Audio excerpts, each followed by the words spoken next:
Welcome back to another riveting episode of my formula for prime density.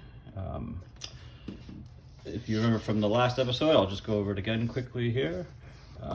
You can see from 10 to the 1 million, this is how close my approximation is compared to Li. There's up to that. As you can see, it's getting better and better. And if you use -1, which isn't mine obviously, you can see it's not even nearly as close. And once again, just to show how well it works, if we change E by just 0.1, like we did here, -0.1, you can see it's not nearly as close, or +0.1, it's not even as close. You can see that down here as well. So I'm no professional mathematician. I'm literally just the guy that plays around on his calculator, fiddling around with primes. I kind of see myself as a guy from 2,000 years ago who got gifted with modern technology that could just play around on this calculator, in hopes that maybe we overlook something, you know, and we've lost some sort of intuitive way of how the primes work. I know this is induction, which is not ideal for math, but hey, you never know. Now, because of my lack of math education, I'm constantly reaching out to other people in hopes to get some help. I believe that's how the math community should be. Just all walks of life coming together to probe and have fun. So I did come across a great friend online, Fresh42. He's pretty active on the online math community. And he pointed out to me that Chebyshev came up with, hold on, I really hope I'm saying his name right, because that would be very, very bad if I wasn't. Anyways, he found a lower constant and an upper constant, and he's proved them to be true. The lower constant is 1/2, and the higher one is 3/2. And my equation does fall in between them. So that is a very positive thing for my equation. It doesn't prove that it's right, but it could lower these constants. So you may also remember from my last video that I came across this, that the amount of primes between e to a number and another e to the number tends towards e as we go. And I said that this may have, if this is proven correct, that could really help prove my formula. If not, it's still very interesting to know. Well, once again, Fresh42 came to the rescue and did a bunch of cool math for me. Yeah, and he's shown that that is actually correct. As it goes to infinity, it does equal e.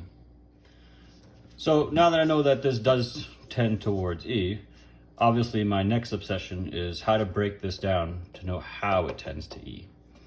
So once again, just using induction, sorry, just playing around my calculator. First one I came across is this one right here. All right, so we take e to the x minus e to the x minus 1, times that, you get the next one like that. As you can see right here, it works. The amount of primes between e to the 24 and e to the 25 is that. And if we times that by 1/25 of e times e, you get that. And the amount of primes between e to the 25 and e to the 26 is that. As you see, it's very close. And if we go a little higher, you can see it works better and better as we go up higher. Unfortunately, as much as I love Fresh42's help, he's also a bit of a Debbie Downer, and he proved that this isn't correct. There's an error term in there, but still much appreciated. Saved me a lot of time investigating. A little later on, I remembered what e actually means. It's 1 + 1/x raised to the x. I said, maybe this is how we can divide up that order going to e. And yeah, it seems to work. As you can see here, as long as we divide n by 2. I'm not sure why. Once again, I'm just probing to see what works. Yeah, and it works very well. I don't even know if you can see that. It's probably very small. But Li to the 9,000,002 divided by half of that right there, raised to that. As you can see, it's a very close approximation, and it gets better. Here we go to a higher power, approximation gets even better. And if we go to just plus 1 over half, as you can see, now it's over instead of under. So there is something magical in that area.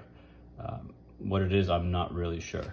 Now, once again, Fresh 42 looked into it for me, and it does seem to work. It's not the best estimate in the world, but once again, if this leads to some sort of intuitive way of how the primes grow, that's awesome.